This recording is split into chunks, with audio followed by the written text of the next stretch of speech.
Hello friends, welcome to knowledge shower. एक बहुत ही important question मुझसे पूछा जा रहा है बार बार स्टूडेंट्स के द्वारा कि कौन कौन यूजीसी नेट का एग्जाम दे सकते हैं, एलिजिबिलिटी क्राइटेरिया क्या है। मैं फर्स्ट ईयर स्टूडेंट हूँ मास्टर्स में, क्या मैं भी एंट्रेंस एग्जाम दे सकता हूँ यूजीसी नेट का, क्या मैं अपीयर हो सकता हूँ।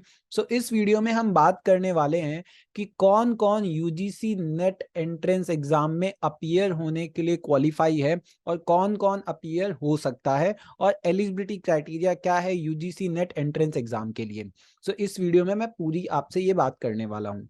Hi, I am Shivam Pandey and जिन्होंने भी अभी तक इस चैनल को सब्सक्राइब नहीं किया है तुरंत जाइए सबसे पहले नॉलेज शावर को सब्सक्राइब कीजिए ताकि रेगुलर अपडेट्स आपको मिलती रहे यूजीसी नेट जेआरएफ की। आप हमारे साथ इंस्टाग्राम और टेलीग्राम से जरूर जुड़ें क्योंकि हम आपको इस पे कंटेंट शेयर करेंगे और पेपर 1 और पेपर 2 से रिलेटेड आपको पूरी तैयारी कराएंगे और पीवाईक्यू भी शेयर करेंगे। मेरा नाम शिवम पांडे और मैंने जेआरएफ क्लियर किया है दिसंबर 2022 का, तो मैं आपको बहुत ही अच्छे से गाइड कर सकता हूं। चलिए अब बिना किसी डिले के वीडियो को स्टार्ट करते हैं। सबसे पहले हम बात करते हैं एलिजिबिलिटी क्राइटेरिया की। एलिजिबिलिटी क्राइटेरिया की अगर मैं बात करूं तो अगर आप पहला ही पॉइंट देखेंगे तो इसमें दे रखा है कि या तो मास्टर्स डिग्री क्वालिफाई कर रखी हो या फिर वो फाइनल ईयर में हो, किसके, मास्टर्स के। तो यहां से एक चीज तो क्लियर हो गई कि 2 ईयर स्टूडेंट्स जो होते हैं, that is second year students जो होते हैं मास्टर्स के, वो एलिजिबल होते हैं एग्जाम देने के लिए। पर क्या 1 ईयर स्टूडेंट भी एग्जाम दे सकते हैं, ये क्वेश्चन है। इसका आंसर मैं आपको वीडियो के एंड में दूंगा।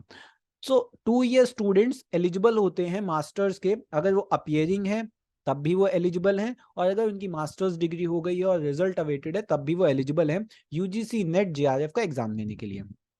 मिनिमम परसेंटेज कितनी होनी चाहिए, तो देखिए मिनिमम 55% होनी चाहिए अगर आप जनरल कैटेगरी से हैं, और ओबीसी एससी एसटी के लिए कुछ रिलैक्सेशन भी है जिसमें ओबीसी 50% आपके अगर मिनिमम मार्क्स हैं आपके मास्टर्स डिग्री में तो आप इस एग्जाम के लिए अपीयर हो सकते हैं, कोई प्रॉब्लम नहीं है। अब अगर मैं बात करता हूं एज लिमिट की, देखिए यूजीसी नेट की कोई भी एज लिमिट नहीं है। आप किसी भी उम्र में यूजीसी नेट का एग्जाम देके लेक्चररशिप के लिए आप दे सकते हैं, आप लेक्चरर बन सकते हैं, दैट इज असिस्टेंट प्रोफेसर के लिए एलिजिबल हो सकते हैं।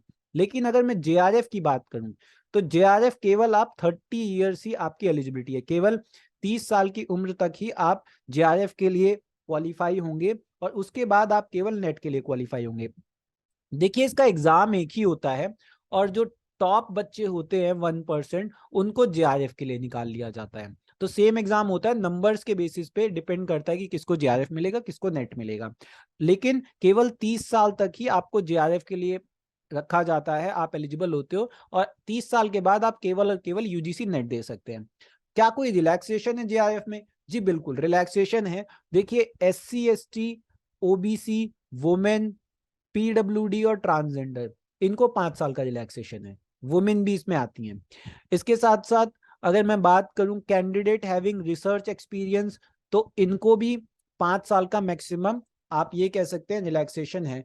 और जो एलएलएम डिग्री कर रहे हैं जो लॉ के बाद होता है उनको भी 3 साल का रिलैक्सेशन है, मतलब इस 30 में इनके लिए 30+5 होगा, इनके लिए भी 30+5, और इनके लिए 30+3 = 33। और candidate who have served in armed forces उनके लिए भी 5 साल का रिलैक्सेशन, दैट इज 35 तक वो जेआरएफ के लिए एलिजिबल होते हैं। अब एक इंपॉर्टेंट क्वेश्चन जिसकी मैंने शुरुआत की थी जिससे वीडियो की, वो ये है कि क्या फर्स्ट ईयर स्टूडेंट जो है वो एग्जाम दे सकता है, अपीयर हो सकता है यूजीसी नेट में। तो देखिए अगर मैं बात करूं यूजीसी नेट कहता क्या है, वो ये कहता है कि आपने या तो अपीयर होने चाहिए आप, या आपको कंप्लीट करना, या तो आप फाइनल ईयर में अपीयर हो या आपकी मास्टर्स डिग्री कंप्लीट हो। अगर मास्टर्स डिग्री कंप्लीट नहीं है तो इस एग्जाम को यूजीसी नेट एग्जाम के रिजल्ट आने के बाद आपकी masters degree with in 2 year complete हो जानी चाहिए। मतलब आपकी अगर masters degree with in 2 year complete हो जाती है तो आपका ये सर्टिफिकेट वैलिड रहेगा। अगर विद इन 2 ईयर आपकी मास्टर्स डिग्री कंप्लीट नहीं होती यूजीसी नेट रिजल्ट आने के बाद, तो आपका ये जो यूजीसी नेट है ये कैंसिल हो जाएगा। ठीक है, देखिए अगर आपके पास रिजल्ट है, आप क्लियर हो, तो इसकी वैलिडिटी लाइफ टाइम होती है यूजीसी नेट की। ठीक है। लेकिन अगर आप अपीयरिंग में दे रहे हैं और आपको ये मैंडेटरी हो जाता है फिर कि आपको 2 साल में अपनी मास्टर्स डिग्री कंप्लीट करनी है। इसका मतलब ये है कि अगर आप सेकंड सेमेस्टर में एग्जाम देते हैं, अगर आप सेकंड सेमेस्टर में अपना एग्जाम देते हैं यूजीसी नेट का, तो आपके पास टाइम होगा कि आप विद इन 2 ईयर अपनी मास्टर्स डिग्री कंप्लीट कर सकें। तो यहां से अगर मैं एसेस कर पा रहा हूं तो यस, जो फर्स्ट ईयर के स्टूडेंट्स होते हैं वो एग्जाम दे सकते हैं, बशर्ते वो सेकंड सेमेस्टर में हो, ताकि उनको एम्पल टाइम मिल जाए, एक सीमित, आप ये कह सकते हैं एक समय मिल जाए कि वो अपना एग्जाम निकाल सके मास्टर्स का। So that's all for today. Thank you so much for watching the video. Please share and subscribe and join our Telegram channel. Thank you so much.